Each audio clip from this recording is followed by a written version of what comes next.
Vai ser filmada essa aula vai ser constatada lá no Instituto de Humanas, na área de educação, que é a área de estágio, ligado às disciplinas de filosofia, né? Primeiramente, bom dia a todos. Sei que é muito bom começar a quinta-feira estudando filosofia, né? Eu tenho aqui um material para vocês no início de aula. Aqui consta a tabela de um quadro comparativo da mitologia da Grécia e da Roma. A gente vai falar principalmente da Grécia, onde nasce assim a filosofia propriamente dita, pelo menos ocidental. Aqui existe aqui um quadro, qual tem algumas coisas que você já deve ter visto em filmes, ou então assim, em livros mesmo, quem já leu alguma parte de um livro de filosofia, ou então alguma obra de filosofia, já ouviu falar de Zeus, de Hera, de Ares, Poseidon, né? Então, que tal?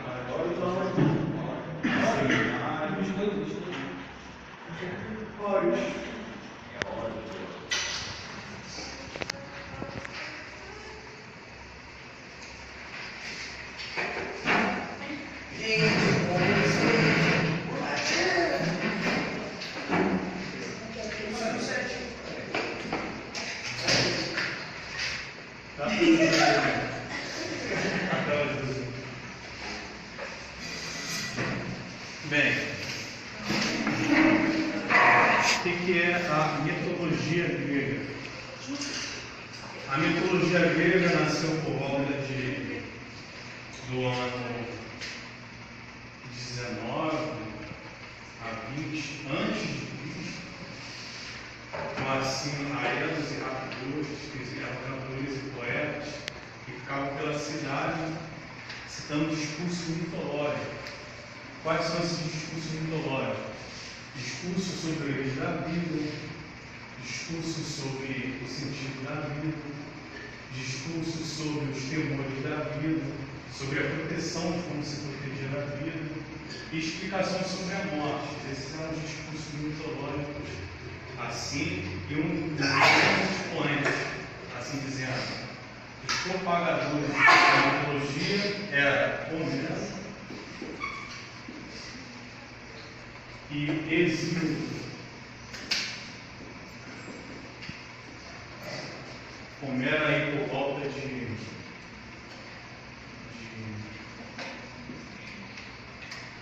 9 a.C. e Hesíodo por volta de 8 anos antes de Cristo. Mas aí a arqueologia constatou que nesse período eles criaram a mitologia grega. Alguém já tiver contato assim, filmes sobre a mitologia grega? Já? O que você viu com isso? Eu vi naquele, esqueci o nome do filme, que ele tem o tio dele que mata o pai dele para ser o rei do Egito. Sim, justamente. Esse aí é um caráter, como ele disse aí, o tio dele matou o filho dele para ser um deus, né? Um semideus. É um caráter antropomórfico, onde qual os homens se unem por seres humanos para ser deuses. Nós falamos também. Foi? Falamos. E existe. E esses são uma pequena quantidade. Esse aí onde está o quadro de vocês são assim, os mais famosos, uma pequena quantidade dos deuses mitológicos. Mas na verdade eles propagaram muitos e muitos deuses, o qual tinha explicação para todas as coisas da vida. E isso seria uma coisa cabal, era uma coisa que era a verdade para os gregos. Ninguém podia constatar nada contrário disso, né? Então, tudo que era explicado, por exemplo, a formação dos próprios deuses, que foi explicado por Hesíodo, a teogonia, o trabalho da teogonia, que é a formação dos deuses, que o primeiro foi o caos, assim deu origem a Gaia, e aí foi alimentando Zeus. Ele vai fazer toda a formulação do deuses, né?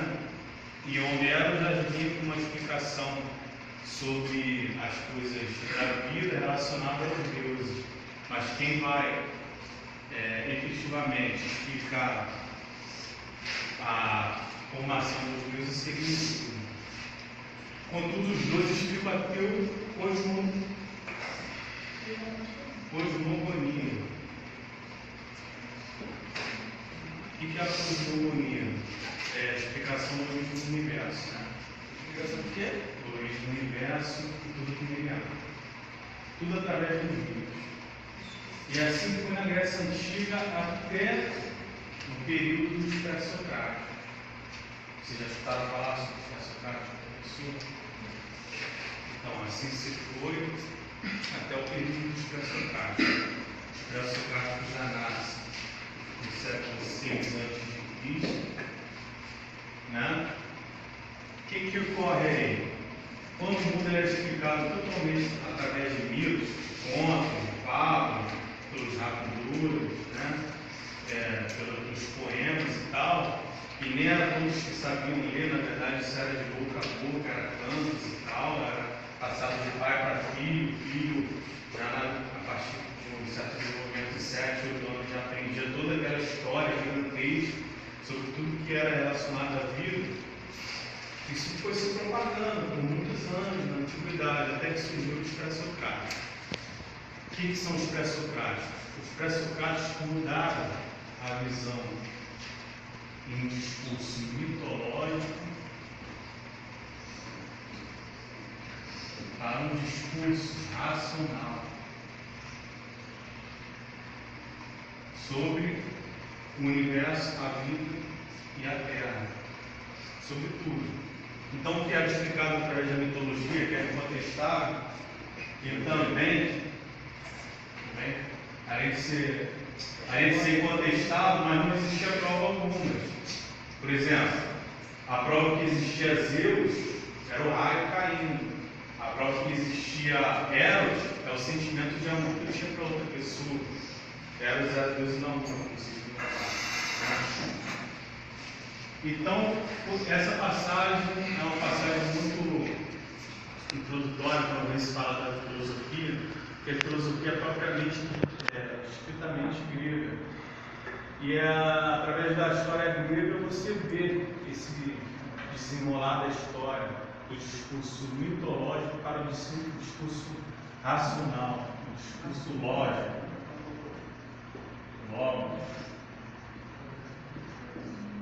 Razão. Isso vai ser a passagem, assim vamos dizer, cabal para o surgimento da filosofia. Os pré-socráticos, depois com a filosofia clássica, propriamente por Sócrates. Porque quem seriam os pré-socráticos? O que significa essa palavra, pré-socrático? Sócrates. Foi? Período antes de Sócrates. Não, pré-socrático é um período antes de Sócrates. E eles deram um discurso totalmente racional. São eles, por exemplo, o primeiro é contestado como Tales, de Mileto. Temos também Pitágoras, temos aí Protágoras.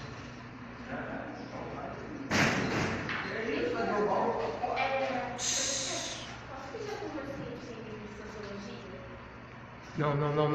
Ei, deixa que ele tá gravando a aula, depois... Toma aqui, né? Toma. Fala baixo, você tá gravando a aula aqui. Toma.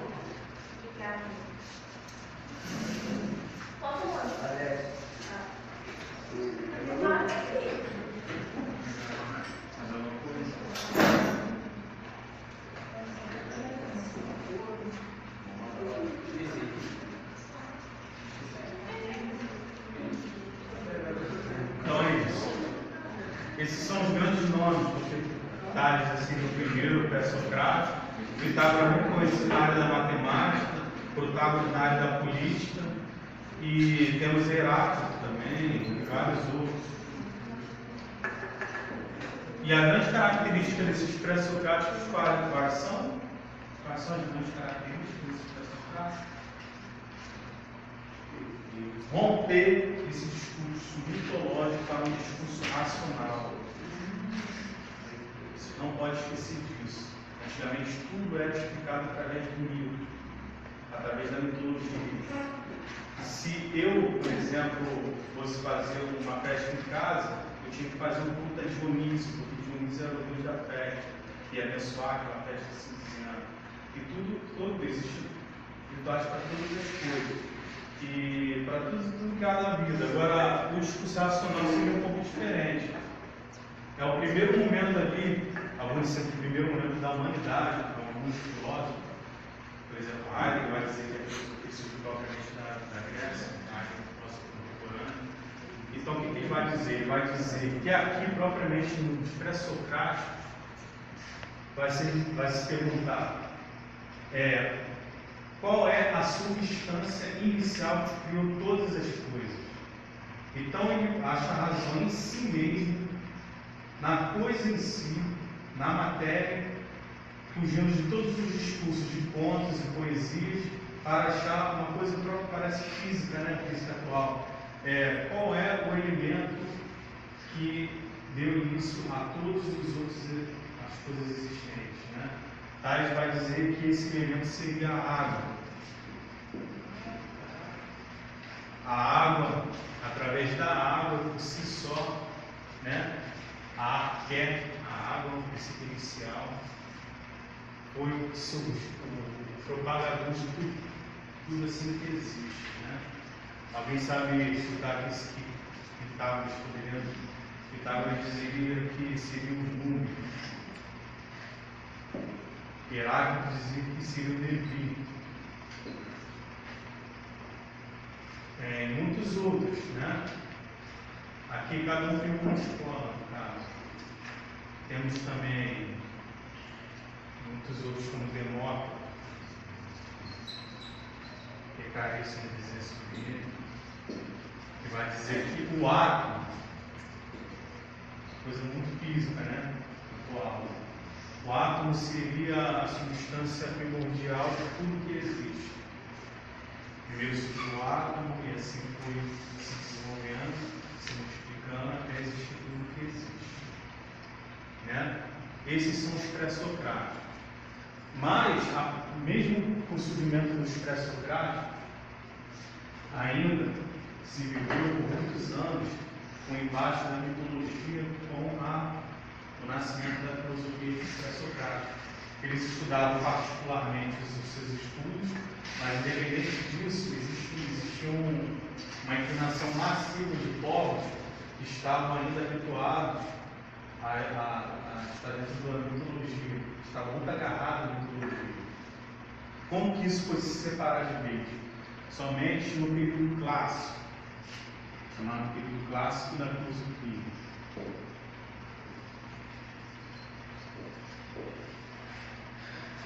Segundo muitos historiadores, no período clássico é que vai ser um embate para que totalmente a filosofia se desagarrado da mitologia. No período clássico podemos contar com o próprio Sócrates,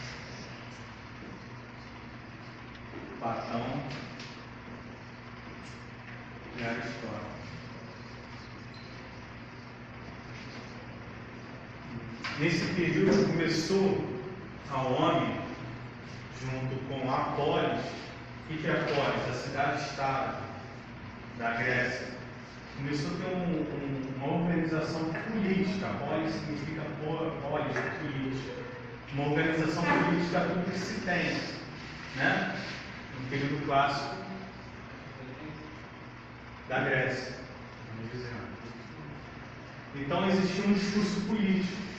Nesse discurso político foram se desenvolvendo outras formas de explicar, por exemplo, o dia a dia, a justiça, que era propriamente coisa dos deuses.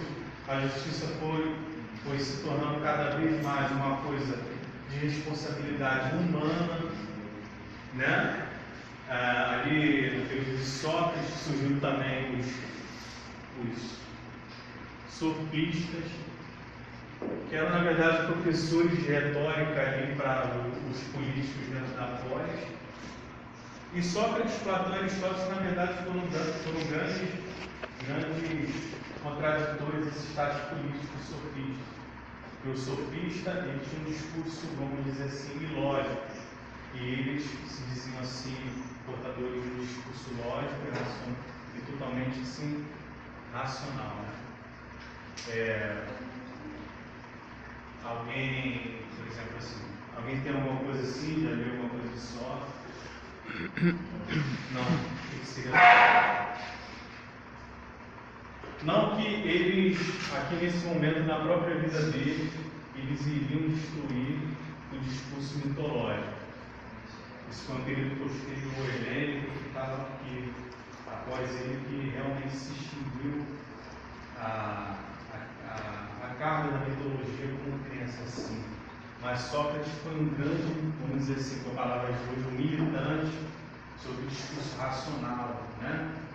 Até porque ele, até o próprio julgamento dele, né? Porque ele ensinava aos jovens assim a entender a filosofia, a sair do discurso mitológico, entender o racional. A punição dele, de vida dele, alguém já viu aquela foto dele tomando o próprio veneno? Alguém já viu esse quadro? Então a própria condenação dele foi ele desenvolver um discurso racional para os jovens. Esse discurso, essa obra está na Apologia de Sócrates, onde narra a morte de Sócrates e o julgamento dele. O julgamento de Sócrates foi um julgamento que ele ia ensinar aos jovens coisas diferentes do que a mitologia ensinava. Né? Coisas que para a gente agora sabe que são coisas totalmente especulativas. Ele foi morto por isso. Engraçado que no próprio texto da Apologia de Sócrates você vê assim. Sócrates mesmo dizendo, por Zeus, né, aos 30 tiranos, no caso do Gamaliel, por Zeus, isso, porque não que ele estava dizendo ali, né, na verdade, era a grande crença que ele ainda tinha, né, da mitologia, assim dizendo. É muito interessante, vocês estão com a tabela aí. Tem uma parte que fala sobre Eros. O que seria Eros aí? Eros, os amores da paixão. Então, Eros, aí, o discurso mitológico seria o valor da paixão por Deus, né? Então, outra obra muito famosa que ele vai se contrapor, só para dar um exemplo aqui, ele vai se contrapor diretamente à mitologia, é O Banquete. Na obra O Banquete, por exemplo, que foi escrito por Platão, Sócrates nada escreveu, Platão seu discípulo que estudou toda a obra de Sócrates e seus diálogos, no Banquete, peculiarmente, você vê ali o quê? Que Sócrates ele vai totalmente se contrapor à mitologia, quando ele vai falar contra a própria deusa, a deusa do amor. Poxa, chegou um momento do discurso que ele fala, ora, a deusa do amor, ora que não é nenhuma deusa do amor, coisa alguma. Porque se ela fosse Deus, ela não necessitaria do amor dos homens para ser deusa. Então essa falta faz com que ela seja humanos como nós, imperfeitos. Entenderam? Então isso está no discurso do Banquete, vários outros discursos, um discurso muito a obra de Platão também, que vai fazer esse corte assim, até muito indireto, segundo eu e muitos filósofos, seria a obra da República.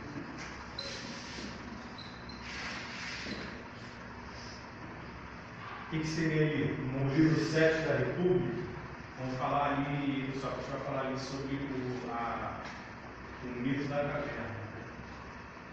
Alguém já estudou sobre o mito da caverna? O que seria o mito da caverna de Platão? Seria novamente, pensando nas questões velhas dos gregos, e E ali ele vai dizer: o mito da caverna foi um moço que saiu das garras que estava dentro da caverna, do engano das sombras ali, está sendo enganado pelas sombras das cavernas, e sai da caverna encontrando a verdade. Essa verdade seria a luz. Quando ele vê a luz, ele encontra a verdade. A verdade, como eu estava dizendo, como o professor bem disse, como disse também, existe uma passagem no livro da Grécia, no período, vamos dizer, aí do século IX até o século VI, qual predominava muito os discursos dos avisadores e garegos, né? Que eram cantores e também eram, vamos dizer assim, poetas, que citavam os contos mitológicos, né? E por muitos anos esses contos foram considerados coisas relativas e reais da vida e, por assim dizer, dava conta do problema existencial do ser humano, porque através da imaginação eles falavam que o problema da morte, se você ia para morresse, você iria para o Hades, e ali você ia ter um convívio com o Hades e tal. Como entreguei a vocês poderiam ver, por exemplo, aí a parte do Hades, na tabela de vocês. Não, Hades, não Ares. Deus dos mortos, o mundo inferior. Deus dos mortos, o mundo inferior. Tem aí também, vocês poderiam ler. Poderiam ler para mim a sequência de Deus? Deus. Bem, Deus. Era Afrodite. Olha, vocês estão achando. Olha.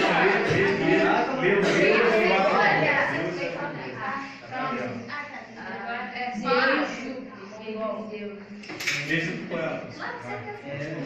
Era rainha ganhadora das mulheres.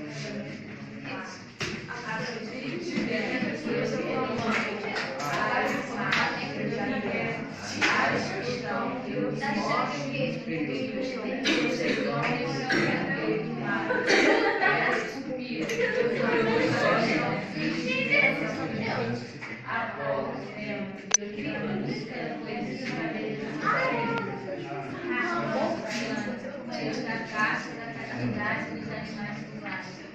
Demeter, Deus da colheita, da agricultura.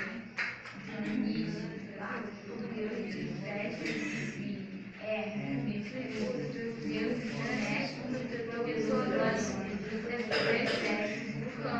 Deus do mercado, da mental, Deus do Deus do tempo.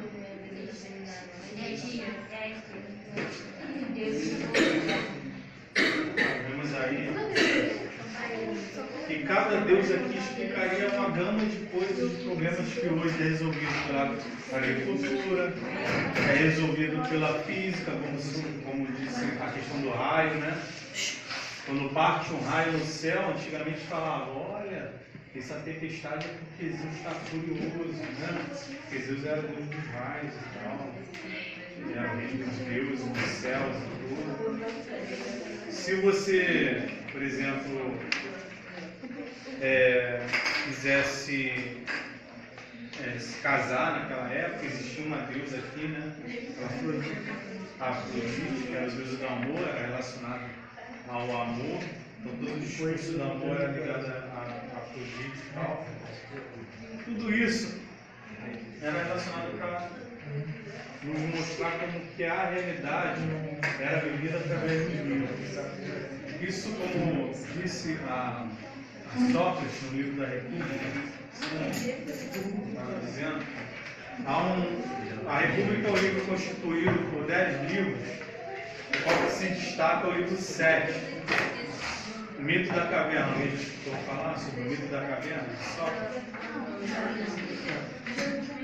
Ela já, viu? Então, no mito da caverna, o que acontece? Estava dizendo, existiu ali várias pessoas dentro da caverna que viviam através de ilusões. Sócrates queria deixar como está dizendo alegoricamente, que essas ilusões eram os deuses, né? Um mundo de ilusões que não vive. Até que o momento que um sai da caverna e vai ver a realidade, né? Vocês vão ver com melhores detalhes no livro mesmo, capítulo 7 de República. Discurso, razão. E toda a constituição de Atenas foi propiciando para que cada vez mais a influência dos mitos na população seja dizimada, né? Com a invenção da moeda, com a invenção da moeda, os povos começaram a ter valores diferentes. Quem era rico, no caso, não era o abençoado pelos deuses, era que tinha um poder aquisitivo melhor. E assim por diante, a criação da moeda, a criação da polis, e a criação do discurso dentro da polis. Então, um discurso totalmente racional, que apenas no primeiro foi abandonado a partir do tempo.